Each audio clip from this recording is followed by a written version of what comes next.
Hello viewers. आज हमारी video बड़ी इंटरेस्टिंग है। आज हम डिस्कस करेंगे कि दुनिया में आज की तारीख में दुनिया में सबसे बड़े साइबर अटैक कौन से थे जो इंसान को फेस करने पड़े।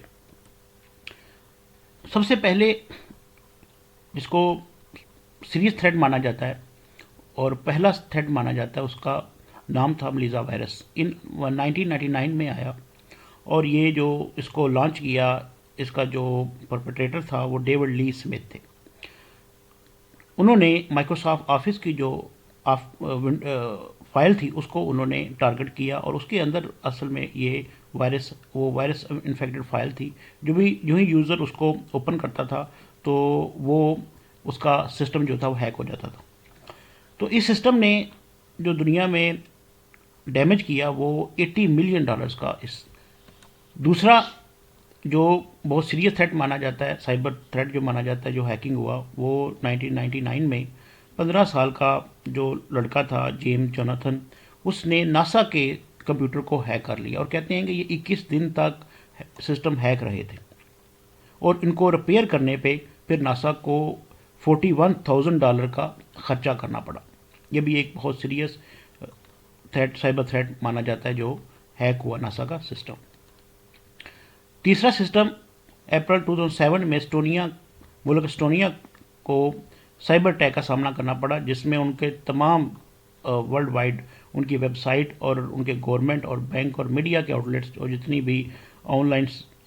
भी इंफ्रास्ट्रक्चर था वो हैक हो गया और पूरा मुल्क जो था वो अनार्की में चला गया कि ये पूरे मुल्क का जो सिस्टम है वो हैक हो गया।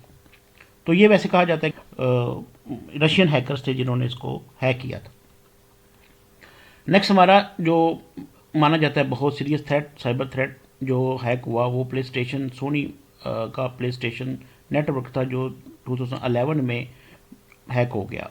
इसकी जो इंफॉर्मेशन थी, जो 77 मिलियन यूज़र का जो डेटा था वो कंप्रोमाइज़ हो गया और वो हट गया। ये नेक्स्ट हमारा जो बहुत सीरियस थ्रेट माना जाता है वो अडोब का सिस्टम था।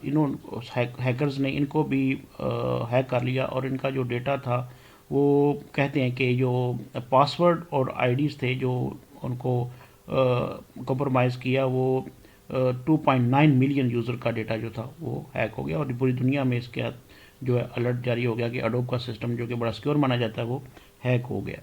2014 में सिस्टम हैक हुआ तो ये भी एक कहते हैं कि याहू दुनिया में बहुत बड़ी एक कंपनी थी जो ऑनलाइन सर्विसेज देती थी, जैसे आज या फेसबुक और गूगल दे रहे हैं। याहू बहुत मशहूर था और बहुत बड़ी कंपनी रहा। तो जब 2014 में इसका जो डेटा था वो हैक हो गया और इनको हैकर्स ने इनका जो 500 मिलियन अकाउंट्स थे वो कंप्रोमाइज़ कर ले। याहू कहता रहा कि जो ऑनलाइन यूज़र का डेटा है वही हैक हुआ, उनके पासवर्ड्स और ईमेल वगैरह, लेकिन बैंक का डेटा जो सेव किया था यूज़र ने, बैंक का डेटा वो हैक नहीं हुआ। लेकिन असल में बैंक का डेटा भी काफ़ी हद तक इनका हैक हो गया। उसके बाद ही इसकी जो रेपुटेशन है हैक की दुनिया भर में वो बड़ी इफ़ेक्ट हुई और बहुत मुतासर हुई। उसके बाद ये फिर बैकवर्ड पे और इसको नुकसान ही होता आया याहू को। यूक्रेन का ये नेक्स्ट हमारा टॉपिक है। जो यूक्रेन में का जो पावर ग्रिड अटैक था, ये हैकर्स ने इसको भी अटैक किया और ये शट डाउन कर दिया। तो कहते हैं कि पूरे फिर यूक्रेन में आधी जो यूक्रेन था आधे से ज़्यादा वो उसका जो पावर ग्रिड सिस्टम था वो हैक करके उन्होंने शट डाउन कर दिया और ब्लैक आउट हो गया ऑलमोस्ट आधे यूक्रेन में। और फिर कई घंटों तक ये रहा और उसको जल्दी बहाल नहीं कर सके, बीइंग एक कंट्री के यूक्रेन ने उसको बहाल जल्दी कर लिया। बाद माना गया कि ये हैकरों ने उनका ऑनलाइन सिस्टम हैक किया था, जिससे ये उनका ग्रिड सिस्टम हैक करके आधे से ज़्यादा मुल्क में उन्होंने इसको ब्लैकआउट में ले गए। वानाक्राई रेजमवायर जो साइबर अटैक था ये 2017 में आया और इसने पूरी दुनिया को हिला के रख दिया। इसने ना सिर्फ के गवर्नमेंट के ऑफिशियल कंप्यूटर्स को, बड़ी बड़ी कॉरपोरेट और बैंकों के कंप्यूटर को भी हैक कर लिया।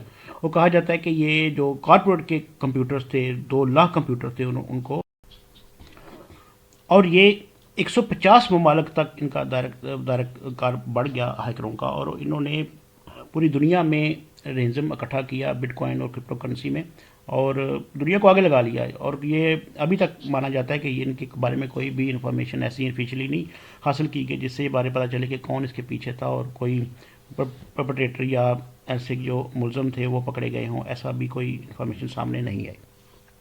अभी तक ये माना जाता है कि अभी भी इसका कहीं ना कहीं से कोई ना कोई वानाक्राई का जो है ना इवेंट और वाक़या हो जाता है, और इंडिविजुअल बेसिस पे हो जाता है, दो कि अभी ये स्टॉप हो गया है। वर्ल्ड वाइड जो इनका नेटवर्क था, अब वो उन्होंने सिस्टम इसको हार्ड कर दिया। अभी वो ऐसा कोई केस सामने नहीं, कोई इंडिविजुअल लेवल पे इसका जो है केस अभी तक डिस्कस और मीडिया में आता रहता है। ये एक बहुत बड़ा माना जाता है कि ये जो मैरियट होटल का सिस्टम था, कई साल तक ये इनका जो है वो हैकर्स के हाथ में रहा, और वो इनकी इन्फॉर्मेशन और उनके क्रेडिट कार्ड जो थे वो उनकी इन्फॉर्मेशन लेते रहे और उनको मिसयूज़ करते रहे, और कई साल तक मैरियट के कंप्यूटर सिस्टम और इनके जो ऑपरेटिंग सिस्टम था इनको नहीं समझ आ सका कि इनका सिस्टम हैक हो चुका है, और ये 2018 तक इनका इनका जो सिस्टम था वो हैकरों के हाथ में रहा।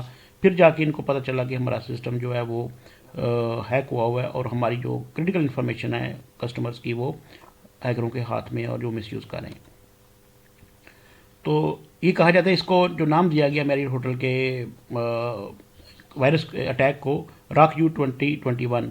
तो ये एक कहा जाता है कि इन्होंने 8.4 बिलियन पासवर्ड जो थे वो फिर हैक करके तो उनको लीक किया था। तो ये आज के हमारा टॉपिक है, जिसमें हमने देखा कि दुनिया भर में जो इंसान को तरीक में इतने बड़े जो साइबर अटैक हुए हैं, उनका जो कितना इफ़ेक्ट किया पूरी दुनिया को। दो कि आज की जो इंफॉर्मेशन टेक्नोलॉजी की दुनिया भर की कंपनी है वो इस पर वर्क कर रही हैं कि आइंदा ऐसा वाक़या ना हो, जिससे कि पूरी दुनिया के नेटवर्क को कहीं ना कहीं हैकरों के हाथ चढ़ के कोई ऐसा वाक़या सामने आए। लेकिन फिर भी कोई ना कोई वाक़या हो जाता है, तो कि जो कि ये ब्लैक हैट हैकर होते हैं, इनकी जो कैपेबिलिटी है वो अभी तक भी प्रोफेशनल एथिकल हैकरों से ज़्यादा नज़र आती है।